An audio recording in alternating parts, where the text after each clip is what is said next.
ఇకపై 30 నిమిషాల్లోనే శ్రీవారి దర్శనం కల్పిస్తున్నట్టు టీటీడీ బోర్డు ప్రకటించింది. 65 ఏళ్లు పైబడిన వృద్ధులు, వికలాంగులకు ప్రత్యేక దర్శనం కల్పిస్తున్నట్టు టీటీడీ తెలిపింది. సోమవారం నుంచి శనివారం వరకు ప్రతిరోజు మధ్యాహ్నం 3 గంటల నుంచి స్వామివారిని దర్శించుకునేందుకు అనుమతిస్తున్నట్టు పేర్కొన్నారు. క్యూ లైన్లో కాకుండా స్వామివారి ముఖద్వారం నుంచి నేరుగా వీరికి దర్శనం ఏర్పాట్లు ఉంటాయి.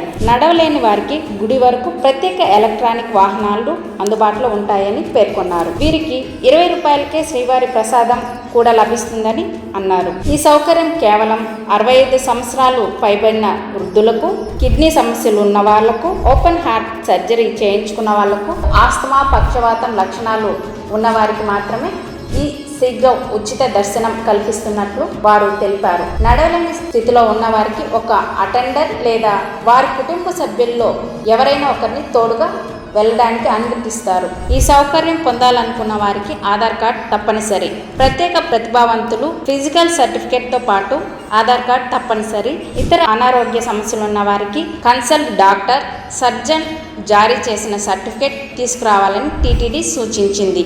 ఇందుకోసం టీటీడీ ఆన్లైన్ వెబ్సైట్లో ఉచితంగా బుక్ చేసుకోవాలని అధికారులు వెల్లడించారు.